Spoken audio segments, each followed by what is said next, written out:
जय हिंद बच्चों। बच्चों, आपकी काफ़ी डिमांड थी जवाहर नवोदय विद्यालय कक्षा 9 तथा सैनिक स्कूल कक्षा 9 की तैयारी कराने के लिए। तो मैं कुछ इंपॉर्टेंट क्वेश्चंस लेके आया हूँ। अब मैं टॉपिक वाइज लेके आऊँगा, फिर अगर आप कहेंगे तो मैं मिक्स क्वेश्चंस भी लेके आऊँगा।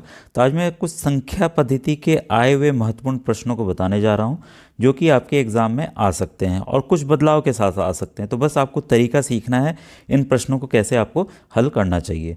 बच्चों, मैं अजय कुमार वाराणसी उत्तर प्रदेश से आपके अपने चैनल नव शिक्षण पे स्वागत करता हूँ। बच्चों, ये देखिए पहला क्वेश्चन है। तो इंग्लिश हिंदी दोनों मैंने लिख दिया है। कुछ बच्चे फिर लिखने लगते हैं कि सर इंग्लिश मीडियम का बताइए, हिंदी का बताइए। तो पहला क्वेश्चन आपके सामने है। The sum of 4 consecutive multiples of 7 is 322। Find the smallest multiple involve. ये देखिए 2021 का क्वेश्चन है। ठीक है। अब हिंदी है इसका। 7 के 4 क्रमागत गुणजों का योगफल 322 है। इनमें से सबसे छोटा गुणज ज्ञात कीजिए। बच्चों देखिए, जब भी हम अगर आप 7 का टेबल पढ़ते हैं तो 7 वन जा 7, 7 टू जा 14, 7 थ्री जा 21, इस तरीके से पढ़ते हैं। कितने कितने का, इसमें 7 में 7 जोड़ देंगे तो ये मिल जाएगा, 7 जोड़ देंगे तो ये मिल जाएगा। अब ये देखिए जो सवाल कह रहा है 4 क्रमागत, तो ये क्या, ये 4 क्रमागत यहाँ से शुरू होंगे, 7 से शुरू होंगे कि 21 से शुरू होंगे, ये हमको पता नहीं। ठीक है। तो जब भी इस तरह का सवाल आए, हो सकता है यहाँ 7 का मल्टीपल दिया है, आपको 8 का पूछ ले। ठीक है। तो इन सवालों को कैसे हल करना चाहिए, इस कॉन्सेप्ट को आप समझने का प्रयास कीजिएगा। तो जब भी इस तरह के सवाल हों, जिसका मल्टीपल पूछे, जिसका गुणज पूछे, उसको आप क्या करेंगे, एक्स ले लेंगे। 7 का एक्स मतलब 7 का ये कितना भी गुणा हो सकता है। 7 वन जा 7, 7 टू जा 14, 21, कोई भी संख्या हो सकती है। आपको पता है किसी भी 14 में 7 जोड़ेंगे 21 आए, तो ये संख्या में अगर हम 7 जोड़ते चले जाएंगे तो हमें क्रमगत संख्याएं मिल जाएंगी। ठीक है। तो अब इसमें क्या जोड़ेंगे, 7x में 7 एक बार जोड़ चुके हैं, तो फिर से 7 जोड़ेंगे तो कितना हो जाएगा, 14। ठीक है।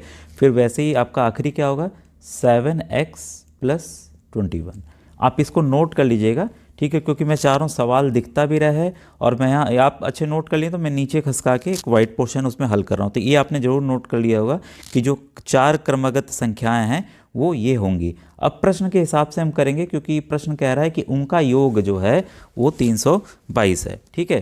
तो हम सबका योग कर लें। 7x plus 7x plus 7 plus 7x plus 14 plus 7x plus 21 बराबर 322, क्योंकि उनका योग कितना है, 322 है। ठीक है। तो यहाँ 4 ऑप्शंस आपको दिख रहे होंगे, ऑप्शंस भी हैं। तो अगर हम इसको प्लस करते हैं तो ये आ जाएगा आपका, सभी x को जोड़ लीजिए, 1 2 3 4 हैं, तो 7 4 जा 28, 28x। फिर इनको जोड़ लेते हैं, 28 और 7, ये आपका हो गया 42, फिर ये आपका 42। ठीक है। तो ये आपके कुल हो गए बच्चों, ये आपका आ गया 42 बराबर 322। ठीक है। अब हम इसको ले जाएंगे उधर, माइनस करेंगे तो 28x बराबर क्या होगा, तो इसको हम माइनस करेंगे तो ये आ जाएगा आपका 280। ठीक है। और x को अकेला करना है तो क्रॉस मल्टीप्लाई का नियम लगाएंगे। ठीक है। तो बराबर 280 बटे 28। ठीक है। तो x बराबर क्या आ गया आपका, 10 आ गया, ये कट गया, ये आ गया 10। अब हमें पता चल गया x क्या है आपका, 10 है। तो इस क्वेश्चन क्या पूछ रहा है कि इनमें से सबसे छोटा गुणज कि which is the smallest multiple. तो स्मॉलेस्ट भाई इसमें तो 7x ही ना है, इसके बाद ये दूसरा वाला, ये तीसरा वाला, ये चौथा वाला था, सबसे छोटा वाला पूछा है। तो 7x को क्या करेंगे, 7 इंटू 10 कर देंगे, कितना आ गया, 70। तो आपके सामने ये देखिए ऑप्शन नंबर डी बच्चों है, ये 70। तो देखिए कितने आसानी से हमने इन सवाल को कर लिया। अब आइए सेकंड नंबर क्वेश्चन को देखें। सैनिक स्कूल के बच्चे जो तैयारी कर रहे हैं परेशान न हो, क्योंकि 2 क्वेश्चंस मैंने, अगर नवोदय के हैं तो मैं इसके बाद आपको JNV सैनिक का भी ले, इसके बाद सैनिक के भी 2 प्रश्न हैं। सवाल आपके सामने है, देखिए इसको मैं पढ़ दे रहा हूँ। How many natural number are there between the squares of 28 and 29। ये देखिए 2020 का क्वेश्चन है, लेकिन इंपॉर्टेंट है। 28 और 29 के वर्ग के बीच कितनी प्राकृतिक संख्याएं स्थित हैं। तो ये ऑप्शंस आपके सामने हैं। ठीक है। तो आपने नोट कर लिया, मैं सफ़ेद पोर्शन में इस सवाल को हल करके आपको बताने जा रहा हूँ। ठीक है। तो ये देखिए सबसे पहला क्या है कि 28 का वर्ग आपको याद हो तो अच्छी बात है। ठीक है, नहीं तो गुणा करके आप निकाल सकते हैं, तो 784 होगा। ठीक है। वैसे ही 29 का वर्ग, 29 का वर्ग कितना होगा आपका, 841 होगा। जो बच्चे बिहार मैथमेटिकल ओलंपियाड की तैयारी कर रहे हैं तो उनके लिए भी क्वेश्चंस काफ़ी इंपॉर्टेंट हैं। ठीक है। अभी इसमें देखिए जो पहला है, पहला पद, इसमें हमने इसको a मान लिया। ये देखिए सेकंड पद है, इसको हमने क्या मान लिया, अंतिम पद को l मान लिया, लास्ट। ठीक है।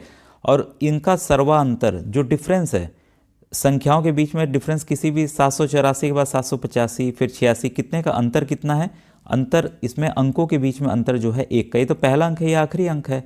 ठीक है, इनके बीच कितनी प्राकृतिक संख्या आएंगे, अब गिनते गिनेंगे 785 86 काफ़ी टाइम लगेगा। ठीक है, तो एग्जैक्ट, अब कभी कभी माइनस में भी गलती हो जाती है, तो इसका एक सिंपल सा फॉर्मूला है, आप इसको याद कर लीजिए, काफ़ी काम आएगा।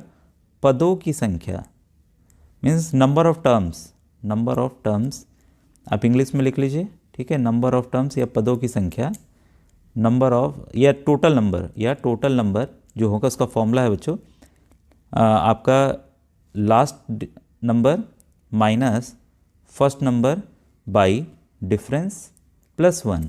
बस आपको ये फॉर्मूला अगर आप याद है तो आपका कोई भी सवाल इसमें गलत नहीं होगा। आखिरी होता है कि अक्सर पहले नंबर दूसरे नंबर को लेने के चक्कर में एक का डिफरेंस होता है, तो उसी एक में हमारे आंसर्स जो हैं वो गलत हो जाते हैं। ठीक है, तो यहाँ हम अप्लाई करने जा रहे हैं 841 माइनस 784, कॉमन डिफरेंस आपका 1 प्लस 1।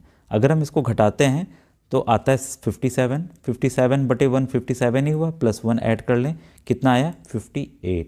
तो इस तरह से आप देख सकते हैं इसका ऑप्शन नंबर बी बच्चों सही है। तो आपने इसको नोट डाउन कर लिया होगा। अब आइए एक सैनिक स्कूल का क्वेश्चन को देखें। ये भी बच्चों सैनिक स्कूल का काफ़ी अच्छा क्वेश्चन है, इसको ध्यान से देखिए। ए 4 डिजिट नंबर अब is 2xy8 is completely divisible by 3। ठीक है, then minimum value of x plus Y is देखिए 2023 का क्वेश्चन है, वेरी इंपॉर्टेंट। यदि एक 4 अंक की संख्या, देखिए 4 अंकों की संख्या दे दी है, कह रहा है ये 3 से पूर्णतया विभाजित है, तब x प्लस वाई का मिनिमम मान पूछ रहा है, क्या 2 होगा, 4 होगा, या आपका 6 होगा कि 5 होगा। तो एक नियम आपको पता है, सभी बच्चे जानते होंगे कि कोई भी संख्या 3 से तभी विभाजित होगी जब उनके अंकों का योग, अंक देखिए चारों अंक दिए हुए हैं, अंकों का योग 2 plus X plus Y plus 8, ये जो है 3 से विभाजित होगा तभी होगा। ठीक है, तो हम अंकों को भाई जोड़ लें, जितना हम जोड़ सकते हैं, 8 और 2 हो गया 10, प्लस x और y को हम ब्रैकेट में रख लें, क्योंकि यहाँ इसी का मिनिमम मान पूछ रहा है, x प्लस वाई का मिनिमम मान क्या होगा। ठीक है, तो अगर हम 3 का पहाड़ा देखते हैं, 3 1 जा 3, 3 2 जा 6, 3 3 जा 9, 3 4 जा 12, 3 5 जा 15। ठीक है, तो इसमें अंकों का योग देखिए कुछ भी हो सकता है, x और y जो हैं, इसमें ये नहीं कहा है कि ये संख्या नहीं होगी, वो संख्या नहीं होगी, ये बोला है कि कम से कम संख्या क्या हो सकती है। तो देखिए 10 से ऊपर है, मतलब हमें 9 के ऊपर ही जाना है, 10 के ऊपर जाना है, तो पहला तो 12 आ रहा है, फिर 15 आ रहा है, हमें सबसे कम लेना है, तो सबसे कम आपका 12 ही है। तो 10 में हम कितना जोड़ेंगे, 2 जोड़ेंगे। ठीक है, तो x प्लस वाई का मान कितना होगा, यहाँ पर 2 होगा। ठीक है, तो ईजिली हमें पता चल गया कितने आसानी से, 1 मिनट भी नहीं लगा कि इसका ऑप्शन नंबर ए बच्चों सही है। ठीक है, अब देखिए नेक्स्ट क्वेश्चन आइए, ये भी काफ़ी इंपॉर्टेंट है, बहुत ही अच्छा बेहतरीन क्वेश्चन है। ये सवाल है बच्चों आपके सामने, find A and B if BA into A4 is equal to 13A0। काफ़ी इंपॉर्टेंट क्वेश्चन है, सैनिक स्कूल 2023। तो ये नवोदय में भी आ सकता है, सैनिक स्कूल में भी बदल के आ सकता है। यदि अंक जो हैं A और B का मान ज्ञात कीजिए, यदि BA into A4 is equal to 13A0, ये ऑप्शंस आपके सामने हैं। तो इस सवाल को कैसे करेंगे इसको ध्यान से देखिएगा। जब भी दो संख्याएं दी हुई हैं, ठीक है, तो BA दिया हुआ है, BA इंटू A4, इसका उत्तर क्या है, अगर हम गुणा करते हैं उत्तर आ रहा है 13A0। अब आप सोचिए A को किस संख्या, 4 को किस संख्या से गुणा करेंगे कि 0 आएगा, भाई 4 5 जा 20, 5 बार में। तो हम यहाँ पर 5 मान रख के देख रहे हैं A की जगह, ध्यान दीजिएगा A की जगह हम रख के देख रहे हैं, क्योंकि हमें पता है कि नीचे 0 आना है। ठीक है, तो 13 5 0। ठीक है, अब ये हो गया। आपको पता है इस संख्या को इससे गुणा करेंगे तो ये आएगा, तो हम इसी को सीरीज वाइज लिख लेते हैं, B5 is into 54 is equal to 13 5 0। Cross multiply का नियम लगाएंगे तो B5 इज इक्वल टू क्या हो जाएगा, ये चला जाएगा नीचे, इसको भाग देने, तो मैं इसको यहाँ से ऐसे मिटा दे रहा हूँ और यहाँ लिख दे रहा हूँ 54। अगर हम इसको काटते हैं तो ये आएगा 25 बार में जाएगा। तो अब हमें पता चला B5 इज इक्वल टू 25। ठीक है, तो यहाँ पे ये देखिए दोनों अंक साथ में हैं। ठीक है, तो 5 की जगह 5 है, तो B का मान क्या हुआ, 2 हुआ। ठीक है, तो अब देखिए हमें दोनों संख्याएं पता चल गई हैं, A का मान है 5 और B का मान है 2। इस हिसाब से बच्चों जो आपका ये क्वेश्चन नंबर 4 है, इसका ऑप्शन नंबर बी बच्चों सही है। बच्चों पूरा वीडियो अगर समझ में आया हो तो बताइएगा कैसा लगा वीडियो। अगर किस में कन्फ्यूज़न हो तो फिर से इस क्वेश्चन को बताइएगा, तो मैं दोबारा से समझाने का प्रयास करूँगा। अगर ऐसे ही वीडियोस चाहिए तब भी कमेंट सेक्शन में आप बच्चों जरूर लिखिएगा। Thank you very much.